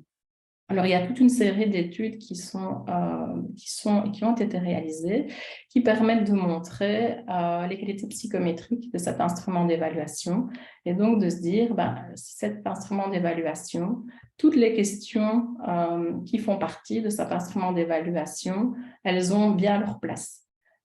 Toutes ces questions, on remarque que ce soit Paul ou Irène qui remplissent l'outil, ils arrivent finalement à une même compréhension. C'est ce qu'on appelle la fidélité. Il y a aussi une validité prédictive qui a pu être démontrée, c'est-à-dire que comme il y a un objectif de pouvoir à un moment donné qualifier la situation en termes de potentiel récidive ou non, il y a eu des études qui ont suivi toute une série de jeunes et qui ont pu montrer que l'évaluation qui a été réalisée et le pronostic en termes de potentiel récidive, on pouvait avoir confiance, que ce soit en termes de récidive générale ou violente. Et donc, il y avait ici ce qu'on appelle des qualités de validité. On n'est pas avec un outil qui, à un moment donné, examine une certaine forme de récidive. Et puis, finalement, quand on suit le jeune, on constate que ce n'est pas du tout ce qui va se passer. Alors évidemment, ici, c'est des moyennes, c'est généraliste, c'est des statistiques qui ont été réalisées, mais donc il y a aussi cette confiance par rapport à la prédiction qui peut être faite et par rapport aux objectifs d'intervention qui peuvent être mis en place. On constate que lier l'évaluation à des objectifs d'intervention, ça fait sens pour réduire les récidives. Alors ceci, ce n'est pas forcément ce que moi je pense ou je crois, ce sont les résultats d'une série d'études empiriques qui ont été menées par rapport à cet instrument d'évaluation. Et donc, cet instrument d'évaluation comprend 8 domaines. 8 domaines donc, qui permettent une évaluation systématisée de la situation, donc, par exemple de Marvin. Donc, vous avez le domaine, par exemple, historique d'infraction, donc les différentes infractions que Marvin a pu ou pas commettre, les différentes mesures qui ont pu être prises, et avant ça, les différentes... les différents jugements, poursuites, que ce soit au niveau du provisoire ou du fond, qui ont pu être aussi identifiés. Vous avez le domaine positionnement et représentation, qui va plutôt examiner la façon dont Marvin se perçoit les autres, perçoit la société dans laquelle il évolue, la façon dont il va se positionner au niveau de sa prise en charge, au niveau des différentes aides protectionnelles qui peuvent lui être proposées, qui va également questionner si Marvin a une forme de sensibilité, alors je ne dirais pas empathie, mais d'une forme de sensibilité pour autrui. Vous avez le domaine conduite et comportement, où là, on va plutôt s'intéresser aux conduites que Marvin pose, c'est-à-dire des conduites d'agressivité verbale, physique, s'il est ou pas sensible à la frustration. Également, le domaine de relation avec les pairs, le domaine lié à la consommation d'alcool et de drogue, le domaine lié au loisir, à l'éducation et à l'emploi, donc la scolarité, et à la situation familiale. Donc ici, ce sont les 8 besoins criminogènes, si vous vous rappelez le modèle RBR. Ce sont toute une série de domaines et des questions qui y sont connectées. Donc, par exemple, ici, je vous disais l'intolérance à la frustration, qui proviennent des études dont je vous ai parlé tout à l'heure, qui sont reliées directement à la prédiction de conduite délinquante. Donc, on est dans ce qu'on appelle des facteurs de risque. Alors, ces domaines ne sont pas originaux. C'est généralement ce que les intervenants avaient l'habitude de pouvoir questionner. C'est peut-être vous, au départ de votre pratique d'avocate ou d'avocate, ce sur quoi vous vous accordez de l'intérêt, si ce n'est qu'ici, on est dans une systématisation. Et donc, ce n'est pas parce que Maravine est là pour problème de drogue et d'alcool qu'on va oublier, peut-être, la façon dont on perçoit le monde, les relations qu'il peut avoir avec les autres, etc., ou peut-être ses loisirs. Et donc ici, tout est passé en revue dans la situation de Maravine. Et donc, pour chaque questionnement, pour chaque proposition, l'équipe, la psychologue en EMA, c'est ce que je vous disais ici, analyse, c'est la deuxième phase de l'évaluation, analyse si c'est présent ou pas dans la situation. Au départ de toute une série d'éléments factuels que l'équipe, que la psychologue en EMA a pu récolter. Alors, donc, ceci, c'est les contenus principaux de l'évaluation actuarielle qui est utilisée par rapport à des mineurs en conflit avec la loi. Ce sont donc les différents postulats et certaines qualités psychométriques. Il y a également des limites. Et ça, je voulais vous les partager. Et c'est des limites que j'ai pu constater d'un point de vue beaucoup plus clinique. Alors, je ne vais pas les développer ici, mais ces limites ont donné lieu justement à une adaptation par rapport à cet instrument d'évaluation. Et donc, les principales limites, c'est qu'il y a une attention excessive sur les aspects négatifs. Donc, les domaines que je vous ai présentés ici, qui sont au centre de l'évaluation, si vous regardez les questions, je vais peut-être prendre celle-ci, on est face uniquement à ce qui ne fonctionne pas, ce qui pose problème dans la situation. Donc, on ne va pas se demander si Maravine il a une bonne gestion émotionnelle. On va se demander si il a des difficultés à gérer sa frustration, s'il a des connaissances ou des amis délinquants. On va se demander s'il consomme de l'alcool, s'il consomme une série de drogues, quelle qu'elle soit. On va se demander s'il n'y a pas de loisirs. On va se demander s'il ne va pas à l'école. On va se demander s'il va à l'école, s'il a des problèmes de comportement, s'il y a un absentéisme. Donc, on va vraiment investiguer tout ce qui ne va pas. Et ça va être le cœur de l'évaluation. Et donc, ceci, ce que je vous partage, c'est pourtant une évaluation qui est internationalement reconnue et utilisée dans toute une série de pays, que ce soit les Pays-Bas, le Canada, les États-Unis, l'Angleterre. C'est vraiment quelque chose qui est mondialement utilisé, voire accepté, mais qui, je pense, a très peu été réfléchi au niveau des impacts. Puisque le core business de ce modèle, c'est l'évaluation qui est reliée à l'intervention. Ça veut dire quoi? Ça veut dire qu'à partir du moment où on se centre uniquement sur ce qui ne va pas, on a des objectifs d'intervention qui se centrent sur ce qui ne va pas. Et donc ici, qu'est-ce qu'on va proposer à Maravine? On va lui dire qu'il y a une série de choses qui posent problème dans sa situation. Alors évidemment, Maravine il est là pour le stupéfiant et il est là pour consommation de substances. Alors peut-être qu'il est en EPPJ, peut-être qu'il est en suivi MA, qu'importe. En plus, il a une mesure qui a été choisie pour lui. Donc on dit bien qu'il y a des choses qui ne vont pas dans la situation de Maravine. Mais ce qu'on lui propose pour l'intervention, c'est finalement de stopper ses fréquentations. Parce que c'est avec ces fréquentations qu'il commet le deal de drogue. On va aussi proposer à Maravine de gérer autrement peut-être les situations qu'il peut vivre au quotidien et qui sont difficiles pour lui. On ne va pas forcément lui dire comment, on va juste lui dire qu'il faut qu'il gère autrement ses émotions. On va peut-être lui dire qu'en famille, ça doit se passer différemment, qu'il faudrait qu'il y ait moins de conflits avec son papa, avec sa maman ou que sais-je. Et donc, on va être axé sur des objectifs assez prescriptifs, de dire tu ne dois pas faire ça ou tu devrais plutôt faire ça. Rappelez-vous tout à l'heure ce que j'ai dit. Marvin, comme tous les autres adolescents, en bon représentant de ce que c'est un jeune, n'est pas du tout sensible aux aspects rationnels de type tu devrais faire ceci. Et donc ça amène, selon moi et selon d'autres auteurs qui ont pu s'intéresser à la question, une certaine passivité au niveau de la prise en charge. Puisque quand vous avez des objectifs d'intervention qui sont tournés sur ce qui ne va pas chez vous, soit vous êtes extrêmement motivé, et donc là, il y a des études qui ont pu être faites que finalement, vous pouvez y arriver tout seul, vous n'avez pas besoin de ces soutiens puisque vous êtes suffisamment motivé,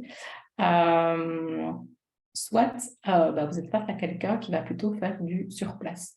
Et pas parce qu'il est dans ce processus de désistement graduel, parce qu'en fait, il y a des choses qui ne font pas sens pour lui et le changement ne peut pas s'acter. Donc, je ne vais pas développer plus ici ces limites, mais c'est pour vous dire que la logique en Belgique et également au Québec, puisque j'ai aussi formé une série de délégués à la jeunesse dans une région du Québec, c'est d'être progressiste.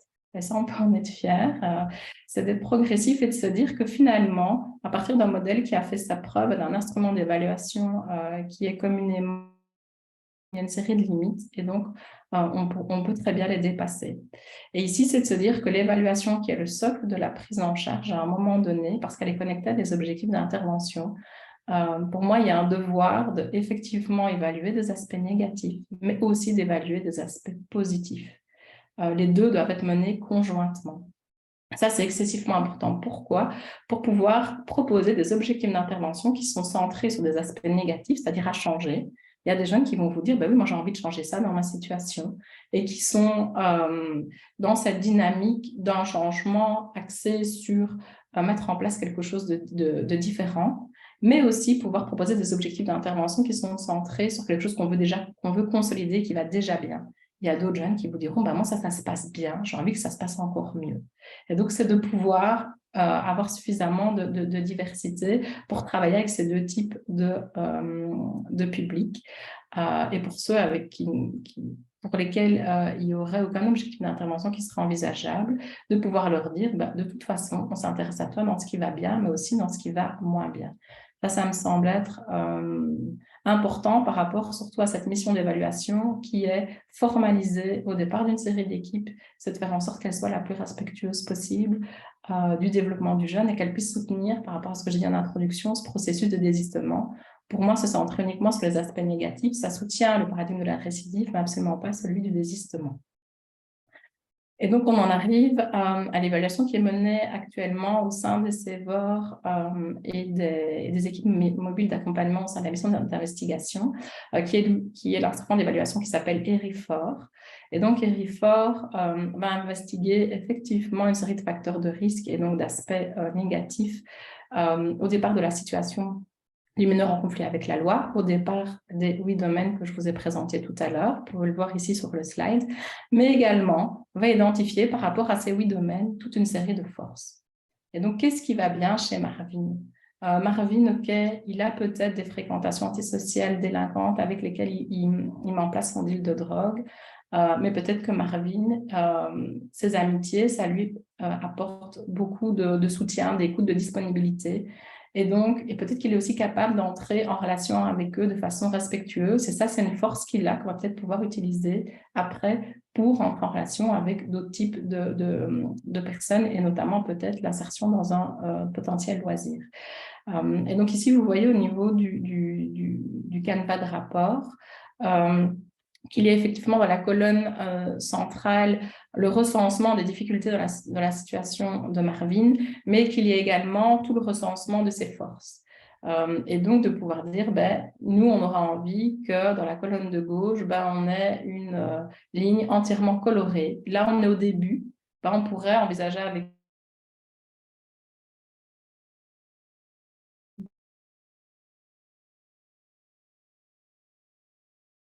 capacité de les identifier chez les autres. C'est quelque chose qui existe peut-être chez Marvin et qu'on va consolider, qu'on va travailler avec lui. Vous voyez aussi qu'il y a le risque de récidive qui apparaît.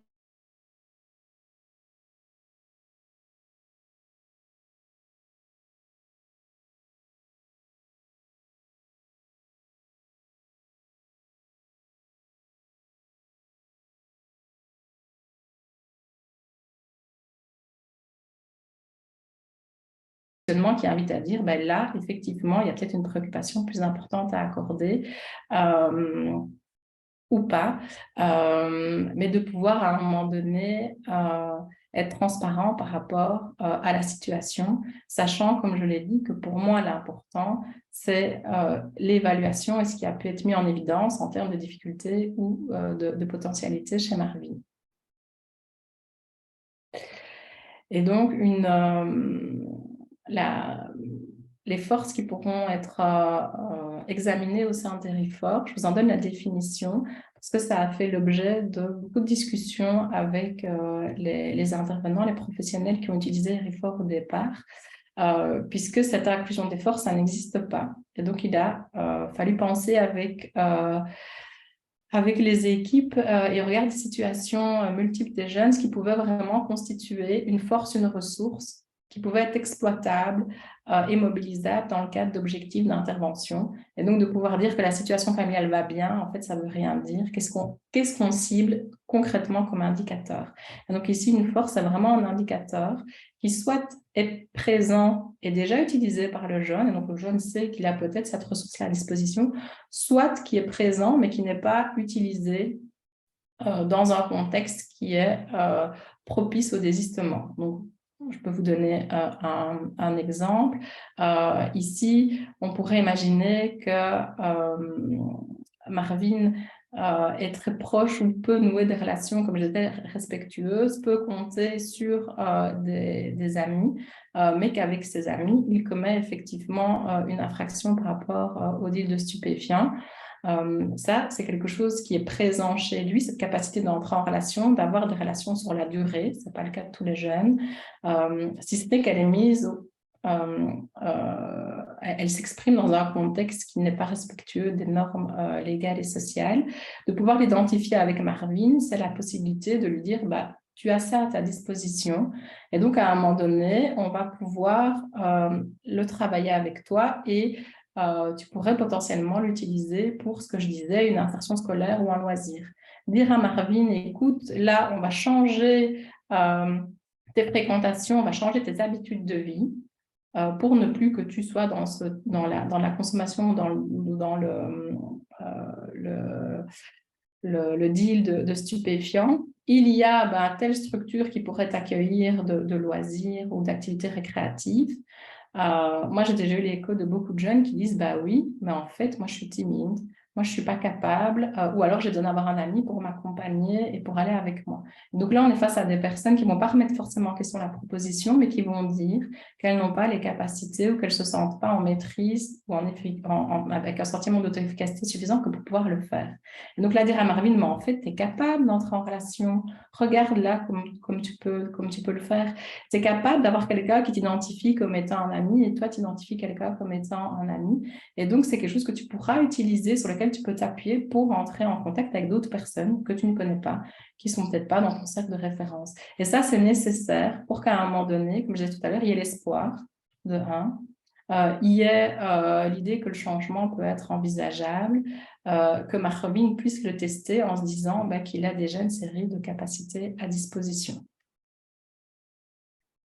Et donc, on est dans une proposition où tant les difficultés que les forces du jeune cohabitent. Alors, je ne vais pas ici développer, mais au niveau de la littérature scientifique et de la version initiale que je vous ai présentée concernant l'outil Y et les CMI, on est dans cette vision dichotomique on va plutôt investiguer ce qui ne va pas bien, et quand il y a des choses qui ne vont pas bien, il n'y a pas des choses qui vont bien en même temps. Et ici, c'est de se dire, donc, au sein de chaque domaine, il y a des choses qui peuvent bien aller et qui peuvent aller moins bien. On est vraiment dans une version contingente de l'être humain et de ses capacités. Marvin peut avoir des difficultés en famille, mais il peut aussi avoir une série de forces, de ressources qui sont présentes. Et donc, ce n'est pas de se dire, à partir du moment où il y a une difficulté, je dois arrêter de chercher une force. On fait les deux en même temps et constamment. Et donc, ici, je vous donnais un exemple, mais concrètement, ça donne quoi? Si on passe au travers de l'évaluation précédente, on va avoir une vision assez négative de la situation de Marvin, puisque Marvin a des connaissances délinquantes, a même des amis délinquants, et il a très peu d'amis d'influence positive. Si on intègre les forces, c'est ce que je vous disais, On a toujours une absence de personnes dans la situation de Marvin qui ne sont pas impliquées dans la délinquance, mais par contre, on sait que Marvin est capable d'entrer en relation de façon respectueuse. Il est également capable d'avoir des relations réciproques. Et ça, on peut lui dire, même si c'est au départ d'amitié qui serait plutôt avec des influences négatives. C'est des capacités qu'on peut lui reconnaître. Comme je le disais, la force, ce n'est pas quelque chose qui est forcément exploitable tout de suite dans un contexte souhaité par l'adulte, mais c'est une capacité qui exerce et qui, grâce à l'adulte et aux professionnels, pourra être exploitée dans d'autres contextes. À un moment donné, il faut pouvoir reconnaître que c'est là. Alors, au niveau des RIFOR, donc, quant aux perspectives, donc en Belgique, les professionnels, les agents au sein des 3 CEVOR, donc ouverts et fermés également, donc pour les filles et les garçons, également au niveau des équipes mobiles d'accompagnement par rapport à la mission d'investigation, ont été formés par rapport à RIFOR. Et donc, ça a été un processus graduel, puisqu'au départ, il y avait l'utilisation restreinte de l'évaluation des parcellements des aspects négatifs, puisque l'inclusion des forces n'existait pas du tout. Et avec les retours des professionnels, il a pu s'ajouter cette inclusion des forces. Donc là, ça fait, je pense, 1 an et demi, 2 ans que c'est actualisé. Et peut-être ajouter que c'est aussi au départ de la volonté des professionnels de dire, mais finalement, moi, il y a plein de forces que j'identifie, mais je ne sais pas si c'est vraiment une force. Et donc, c'est le professionnel revenait avec cette subjectivité de dire, mais je vois bien qu'il y a des choses qui vont bien, mais je ne suis pas sûre de pouvoir dire que c'est une force et quelle légitimité j'ai pour pouvoir le dire.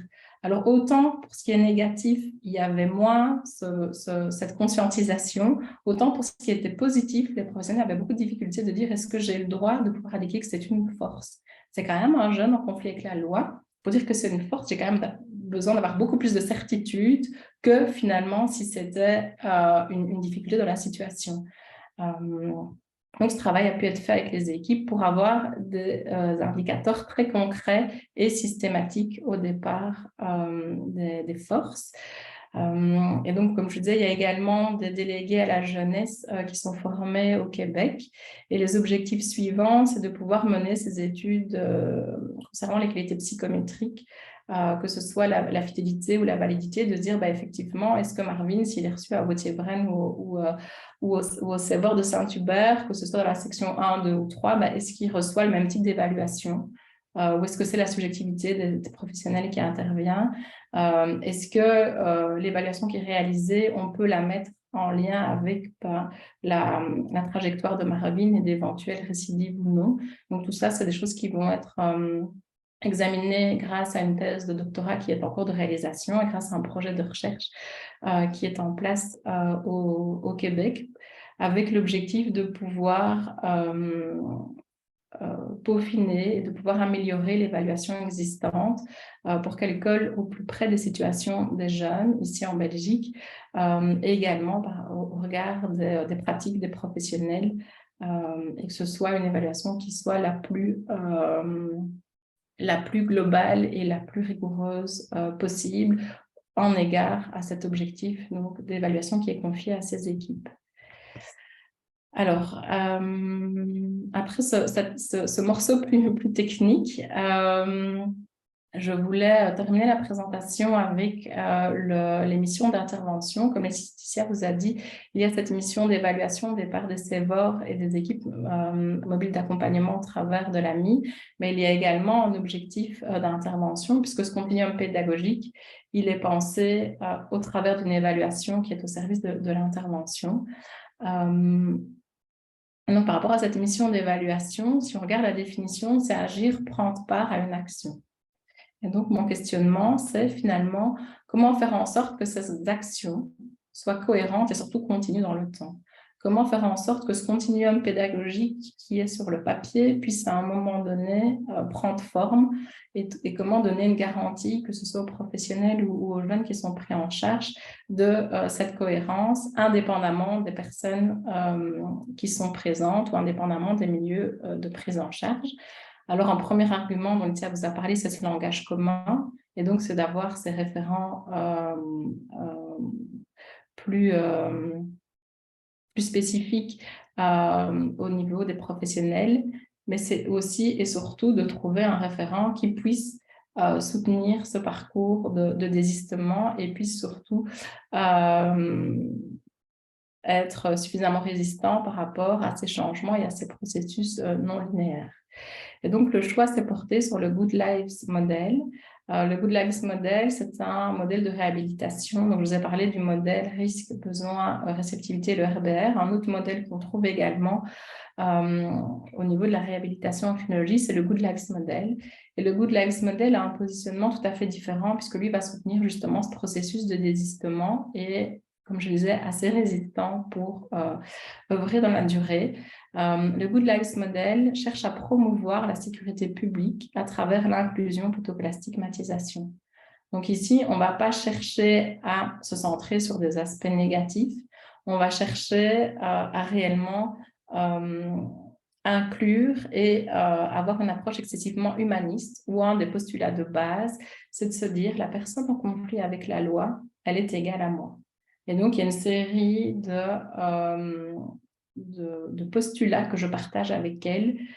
Et ça, c'est extrêmement important, j'y viendrai par après. Et que les personnes en conflit avec la loi, ce qu'on va viser avec elles, ce n'est pas une absence de récidive, mais c'est l'idée d'une vie plus épanouissante. Et donc, plutôt que de se dire qu'est-ce qu'on va mettre en place pour qu'elles arrêtent leurs activités délictueuses, on va se dire qu'est-ce qu'on va mettre en place avec elles pour leur permettre d'être plus épanouies. Et donc, par rapport aux adolescents, pour être mieux dans leur basket. Alors, vous allez me dire, ben oui, mais ça revient au même, peut-être, mais les objectifs qui vont être formulés sont tout à fait différents. Ça va être, d'une part, arrêter de fréquenter telle et telle personne pour Marvin. Si on est du point de vue du Good Lives Model, c'est de se dire qu'est-ce qui peut rendre Marvin épanoui. Marvin, en fait, il a besoin d'être en relation. Il a besoin d'être stimulé par rapport à des jeunes de son âge. Ben, comment on peut faire en sorte de répondre à ce besoin qui est présent chez Marvin? Peut-être pas avec les mêmes personnes, mais en tout cas, on va aller valider ce qui est présent chez lui plutôt que de lui dire qu'il a à changer un comportement, une conduite ou un environnement de vie. Et donc, le Good Lives Model, alors sans développer ici, s'appuie sur la psychologie positive, s'appuie sur le concept d'alliance thérapeutique, donc l'approche humaniste, je l'ai dit, au niveau de la psychologie par rapport aux travaux de Carl Rogers, et s'appuie également sur l'entretien motivationnel. Donc, le Good Lives Model puise différents contenus parmi ces disciplines. Et le Good Lives Model est principalement guidé par la poursuite et l'accomplissement de besoins humains fondamentaux. Donc ici, on n'est pas avec des besoins XY ou la pyramide de besoins de Maslow, on est sur des besoins humains fondamentaux. Et au niveau de l'adolescent, on en dénombre, alors c'est un repère, c'est pas forcément exhaustif, mais on en dénombre 8. Il y a le besoin de s'amuser.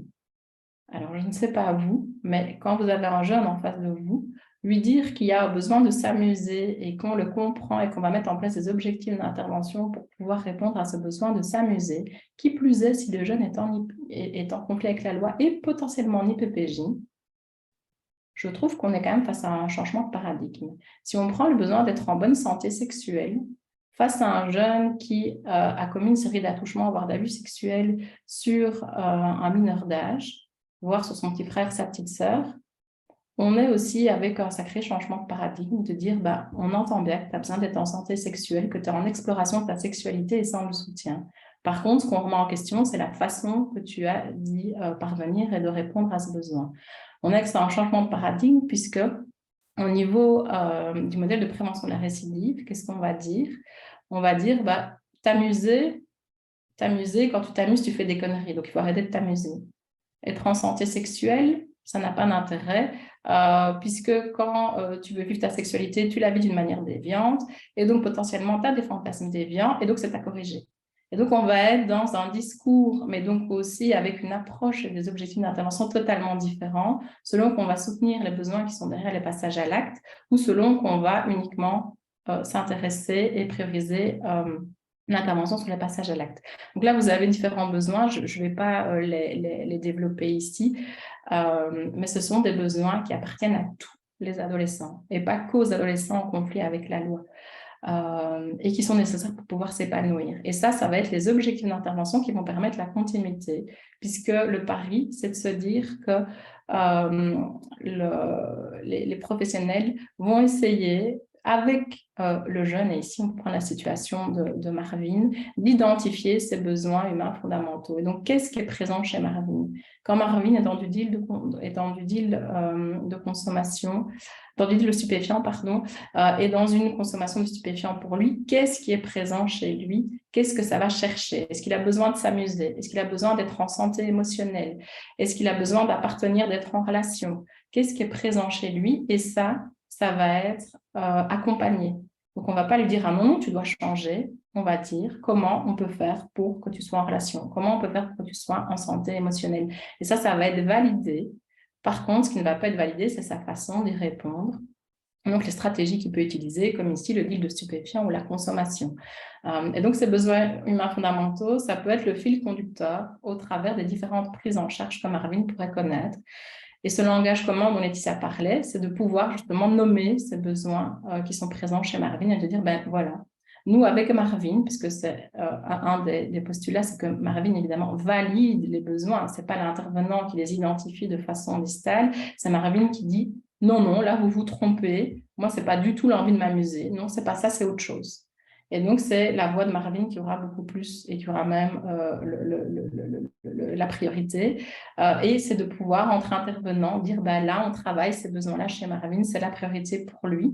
Et les objectifs qui peuvent être liés peuvent être tout à fait variés et changeants, mais on sait qu'on va rejoindre finalement ce qui est réellement important chez Marvin. Et les besoins humains fondamentaux, comme on a des objectifs d'épanouissement, on n'a jamais fini. Et donc, qu'importe les prises en charge ou la durée, on a toujours à pouvoir s'en préoccuper, tandis que changer de fréquentation, changer d'école, c'est des choses qui sont tellement aléatoires, surtout au niveau des adolescents, qu'on peut finalement poursuivre sans fin un objectif qui ne sera jamais atteint. Tandis qu'ici, on est avec quelque chose de beaucoup plus durable. Comme je le disais, c'est de pouvoir identifier les forces que Marvin a à sa disposition et également les obstacles, les difficultés. Donc là, ça se retrouve dans l'évaluation. Les obstacles, c'est tous les aspects négatifs. Les forces, c'est tous les aspects positifs. Qu'est-ce que Marvin a à sa disposition pour l'aider ou bien qui vont entraver et comment on peut l'accompagner par rapport à ça. Et puis de pouvoir identifier des objectifs qui sont peut-être triviaux, mais qui font sens pour Marvin, qui vont peut-être pas dans le sens du juge de la jeunesse, qui vont peut-être pas dans le sens des professionnels, mais qui pour Marvin font sens, et surtout qui sont suffisamment, c'est la théorie du pas à pas, qui sont suffisamment précisés. Dire tu vas reprendre une scolarité, c'est ce que je disais, le changement, c'est une série d'actions minimes et quotidiennes. On passe par toute une série de séquences et d'actions pour reprendre une scolarité. Et donc, c'est de pouvoir identifier et mobiliser les forces et les ressources que Marvin a à sa disposition pour y arriver, mais également ce qui pourrait poser problème dans la situation. Et reprendre la scolarité, chez Marvin, ça répond à quel besoin? Et si à un moment donné, la scolarité, ça ne se met pas en place, est-ce que par rapport à son besoin, où on en est? Qu'est-ce qui se passe pour lui? Est-ce qu'il n'y aurait pas une autre façon d'y répondre? Mais on ne lâche pas le besoin, tant que Marvin trouve que c'est important. Les objectifs peuvent changer, mais pas le besoin qui est derrière. Alors là, je ne vais pas développer, mais le GLM s'accompagne aussi d'une série de savoir-être, et ça, c'est ce qui est travaillé avec les intervenants. Donc, on n'est pas juste dans une mobilisation technique, il y a aussi toute une réflexion de se dire, à un moment donné, il y a des compétences dans la relation d'aide que les intervenants ont, mais c'est comment ils peuvent les mettre à profit. Pouvoir intégrer le feedback du jeune, c'est excessivement important. Et donc là, on est dans un vrai partenariat qui constitue aussi, pour certains, un changement de paradigme. Donc, l'avis du jeune, ça a excessivement du sens, mais ce n'est pas l'avis du jeune tout seul dans sa chambre où on lui demande de rédiger quelque chose sur un papier, c'est l'avis du jeune en concertation avec les équipes, et c'est un dialogue, et les deux parties, en tout cas dans la philosophie GLM, ont une voix. Alors, ça, concrètement, ici, c'est en développement, ça prend forme au niveau d'un plan de vie du jeune ou d'un plan d'intervention. Pour le moment, ça se nomme toujours plan d'intervention, où ce que je viens de vous présenter par rapport au Good Lives Model est formalisé. Alors, ceci doit encore évoluer. On aimerait arriver à une version plus ludique, où on aurait un petit groupe de jeunes qui pourraient donner du feedback et proposer quelque chose de plus attractif pour eux, puisque l'idée, c'est que ça leur appartienne réellement. Tout en temps, c'était présenté au juge de la jeunesse. Maintenant, ce n'est plus le cas, parce que c'est quelque chose qui appartient aux jeunes dans son processus de désistement, qui choisit ou non de présenter au magistrat pour éviter toute forme de coercition par rapport à ça. Et donc, pour clôturer au niveau des perspectives actuelles et futures, donc comme l'a dit Laetitia, l'ensemble des équipes en IPPJ, que ce soit les milieux ouverts ou fermés, ont été formées. Donc, ça fait 18 équipes, ainsi que les équipes de direction. L'administration générale de l'aide à la jeunesse a également été formée au Good Lives Model parce que c'était excessivement important dans une philosophie GLM que les personnes, notamment au niveau des services d'inspection, puissent connaître les fondements du Good Lives Model pour accompagner au mieux leurs équipes. Également, les équipes mobiles d'accompagnement. Donc là, c'est en cours. Il y a une première équipe, une première AMA qui a été formée, que ce soit les psychologues, les intervenants, les coordinateurs et également les CEVOR, avec l'idée d'une boucle rétroactive, vont également être formés, sensibilisés au Good Lives Model, puisque vous l'aurez compris, le Good Lives Model, on n'est pas sur une approche symptomatique, mais sur une approche globale. Et donc, c'est comment l'ensemble des partenaires peuvent, avec cet objectif de langage commun, d'harmonisation des pratiques, être sensibilisés et réfléchir à leurs pratiques par rapport à ce modèle de prise en charge. Et donc, si on synthétise ce continuum pédagogique, on a l'évaluation au départ des aspects négatifs, mais également et surtout positifs au travers des reports, les objectifs d'intervention au niveau du Good Lives Model, et ce, pour soutenir le processus de désistement qui passerait par, selon le langage qu'on utilise, plus de récidives, moins de récidives ou de réinsertion sociale. Alors, quelques exemples, et je clôturerai là, j'en ai juste pour 1 minute. Autant au niveau des reforms, on est arrivé à la fin du processus, même si on sait qu'il y aura encore des ajustements, peut-être au niveau des aspects plus techniques, ou peut-être de certains ajustements au niveau des équipes. Autant au niveau du Good Lives Model, on est vraiment dans un processus de mise en œuvre. Et donc ici, je peux vous partager des exemples qui proviennent pas de moi ou de la littérature, mais des équipes par rapport à ce qu'elles ont compris et à ce qu'elles ont mis en place au niveau du Good Lives Model. Donc vous allez voir qu'on est beaucoup moins sur des aspects techniques, mais beaucoup plus sur des aspects interpersonnels. Je vous ai dit, c'est aussi une des parties du Good Lives Model. Donc par rapport à Marvin, on pouvait avoir Marvin qui arrive dans une IPPJ, quelle qu'elle soit. Je prends l'exemple des IPPJ parce qu'elles ont été entièrement formées au Good Lives Model, où un intervenant pourrait dire Marvin, on va passer en revue ta situation scolaire. Puis Marvin, il dit oui, mais moi, je l'ai déjà expliqué. Moi, je viens du CEVOR, ou moi, je viens d'un autre endroit, puis j'ai déjà expliqué. Et ça, on entend souvent des jeunes qui disent je dois tout le temps réexpliquer. Et à un moment donné, je me tais parce que j'en ai assez de réexpliquer les choses. Et là, on n'est pas avec cet objectif de processus narratif pour soutenir, on est avec cet objectif de processus narratif pour le bénéfice de l'intervenant. Et donc aujourd'hui, ce qu'on peut entendre dans les équipes, c'est « Ok, tu as déjà expliqué comment ça se passait à l'école, je lis que tu as telle capacité, telle force, telle difficulté, et toi, qu'est-ce que tu en dis? C'est quoi ton avis? Comment tu auras envie que ça se passe ici en classe avec moi ?» Là, ce serait plutôt le point de vue d'un formateur. Au niveau de l'accueil de Marvin, ce que j'ai pu entendre, c'est « Assieds-toi là, tu as fait quoi? Tu es là pourquoi ?» Donc vraiment une approche symptomatique centrée sur le fait et l'infraction communiste. Alors aujourd'hui, et ce n'est pas partout, et tout n'est pas parfait, on est dans de l'implémentation, mais on peut entendre, on va prendre le temps, on va t'expliquer comment on travaille, on va te montrer l'IPPJ, on va faire une visite avec toi, on va te présenter l'ensemble des professionnels, on va aussi essayer de prendre en compte ton avis pour ton projet. Pourquoi? Parce que ça t'appartient, et nous, on va voir comment on peut te soutenir là-dedans. Ça, c'est des choses qu'on a concrètement travaillé avec les équipes quand on les rencontre au Good Lives Model, c'est l'accueil. Donc ça peut sembler de nouveau très anecdotique, mais le changement passe par des actions minimes et quotidiennes, et l'accueil est primordial. Alors, débriefing, c'était une activité. Marvin, alors c'était comment? T'as pas déconné, ça va, c'était bien? Donc une activité, que ce soit un camp, que ce soit une activité dans le cadre de l'IPPJ ou en dehors. Une institution, pour le moment, travaille vraiment sur un débriefing axé sur les forces. Et donc, c'est plutôt de dire comment c'était, qu'est-ce que tu as appris sur toi, quelles forces tu as développées et en quoi ces forces, ça pourra être utile pour la suite.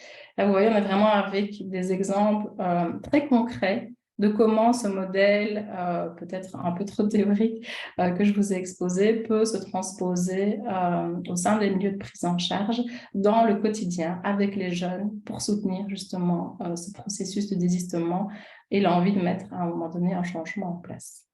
Voilà, je m'arrête là. Et je suis disponible, tout comme Laetitia, pour vos commentaires, vos questions, vos réflexions. Merci Cécile. Très bien, est-ce que vous avez des questions? Je vous laisse soit les écrire dans le chat, soit lever votre main virtuelle sur Zoom ou même ouvrir votre micro. Ou si ce ne sont pas des questions, peut-être juste des commentaires, des réflexions.